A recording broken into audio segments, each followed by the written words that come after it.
O sol poente lançava seus últimos raios sobre as águas do Nilo, quando o ar pesado do Egito começou a carregar um presságio de mudança. Nas cortes de Ramsés II, o faraó que se considerava um deus encarnado, ecoavam os passos firmes de dois homens que ousaram desafiar o poder mais absoluto de sua época. Moisés e Arão, portando nada mais que seus cajados e a convicção inabalável em seu Deus, estavam prestes a desencadear uma série de eventos que abalariam os alicerces da mais poderosa civilização da antiguidade.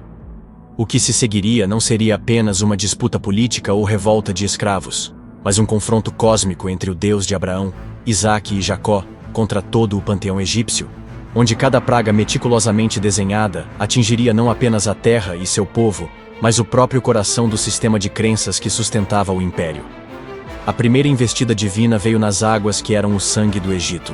O Nilo, venerado como a veia pulsante da nação, lar de Api e associado a Osíris em seu ciclo de morte e renascimento, transformou-se em sangue diante dos olhos atônitos do povo.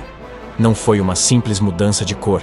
Foi uma putrefação que matou os peixes e encheu o ar com um fedor insuportável, enquanto os egípcios cavavam freneticamente à margem do rio em busca de água potável. Os magos do faraó, usando suas artes ocultas, conseguiram replicar parcialmente o fenômeno, mas isso apenas serviu para piorar a situação, mostrando que mesmo seus poderes estavam sujeitos à vontade superior que agora se manifestava. 7 dias de terror líquido bastaram para mostrar que os deuses do Egito estavam em xeque, mas o coração de Ramsés, endurecido por seu orgulho e poder, permaneceu irredutível. Então veio a segunda praga, nascida das próprias águas contaminadas. Rãs em números incontáveis emergiram do Nilo, invadindo cada espaço possível da vida egípcia. Elas penetravam nos palácios, nas casas comuns, nos fornos de pão e até nos quartos de dormir, transformando cada momento em um pesadelo vivo. Heket, a deusa com cabeça de rã associada à fertilidade e nascimento, era ironicamente representada por estas mesmas criaturas que agora cobriam o país em uma invasão sem precedentes. Desta vez, o faraó pareceu ceder pedindo a Moisés que intercedesse, mas quando as rãs morreram e seus cadáveres se amontoaram em pilhas fétidas por toda a terra, seu coração novamente se endureceu, mostrando que sua palavra valia menos que o lodo seco do Nilo.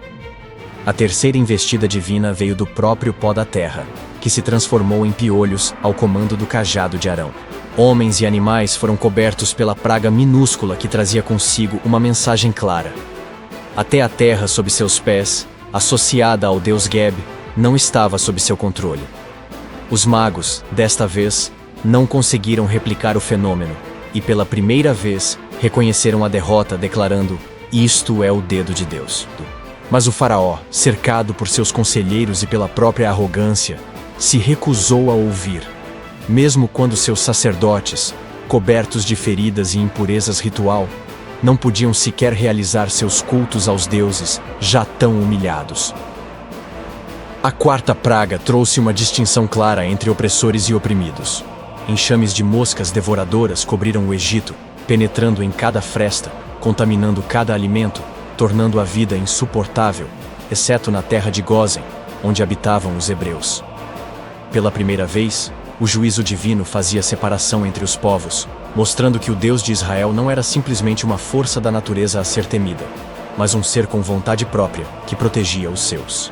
O faraó, pressionado pelo desespero de seu povo, tentou negociar pela metade, permitindo que os hebreus adorassem sem deixar o Egito. Mas Moisés, guiado por visão mais clara do que estava em jogo, recusou o acordo mesquinho. Quando as moscas desapareceram ao comando de Moisés, o governante egípcio mais uma vez mostrou que sua palavra não tinha valor, endurecendo seu coração como a pedra de seus monumentos. A quinta praga trouxe dor econômica direta ao império. Uma peste misteriosa e seletiva começou a matar o gado egípcio. Cavalos, jumentos, camelos, bois e ovelhas caíam mortos em seus campos, enquanto o gado dos hebreus permanecia intacto. Apis, o touro sagrado venerado em Mênfis como encarnação de Ptah, mostrava-se tão impotente quanto os animais comuns que morriam nos campos. Hathor, a deusa vaca protetora, não apareceu para salvar seus rebanhos. O faraó mesmo, diante de evidências tão claras, mandou verificar os rebanhos hebreus. talvez esperando encontrar ali alguma falha no poder divino que o desafiava. Mas só confirmou o que já sabia. Seu poder tinha limites e o Deus de Israel não. A sexta praga trouxe sofrimento físico direto aos egípcios. Cinzas lançadas ao ar por Moisés se transformaram em pó fino que causou úlceras e furúnculos dolorosos em homens e animais. Os magos, que antes tentavam replicar os milagres, agora nem podiam se apresentar diante do faraó, tão cobertos de feridas estavam. Sekhmet, a deusa leoa da cura, e Ísis, a grande curandeira, permaneceram em silêncio diante do sofrimento de seu povo. Até os sacerdotes, responsáveis pelos rituais de proteção, estavam incapacitados, mostrando que não havia hierarquia ou posição social que oferecesse proteção contra o juízo que se abatia sobre a terra. A sétima praga trouxe uma demonstração de força que ecoaria por gerações. Moisés advertiu o faraó sobre a chuva de granizo que viria, e pela primeira vez, vemos egípcios que temeram a palavra de Yahweh e protegeram seus servos e animais. A tempestade que se seguiu foi como nenhuma outra na história do Egito, com trovões, raios e granizo misturado com fogo varrendo a terra, destruindo o que restava das plantações e árvores. Nut, a deusa do céu, e Seth, o deus das tempestades, foram mostrados como impotentes diante da verdadeira fonte do poder sobre os elementos. O faraó, momentaneamente abalado, chegou a admitir seu pecado e prometeu libertar o povo, mas assim que o céu clareou, seu coração voltou a endurecer, mostrando que nem mesmo a evidência mais clara poderia mudar sua obstinação. A oitava praga veio com o vento oriental trazendo nuvens de gafanhotos em números nunca vistos. Eles cobriram o sol e devoraram cada folha, cada broto que havia sobrevivido ao granizo. O país foi reduzido à fome iminente, seus celeiros já esvaziados pelas pragas anteriores. O faraó, em desespero, chamou Moisés e Arão novamente, admitindo seu pecado contra Yahweh e contra eles, pedindo intercessão. Mas quando os ventos ocidentais levaram os gafanhotos para o Mar Vermelho, seu coração mais uma vez se fechou, mostrando que seu arrependimento era tão superficial quanto as águas do Nilo durante a seca. A nona praga trouxe trevas que podiam ser sentidas, uma escuridão tão densa que paralisou o Egito por 3 dias inteiros, enquanto os hebreus em Gósen desfrutavam de luz normal.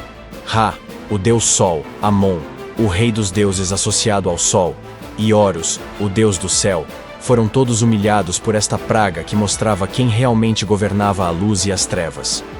O faraó, agora encurralado, tentou mais uma negociação mesquinha, permitindo que os hebreus fossem, mas exigindo que seu gado ficasse. Moisés, compreendendo que isso seria uma armadilha para obrigá-los a retornar, recusou veementemente. Nenhuma unha ficará para trás.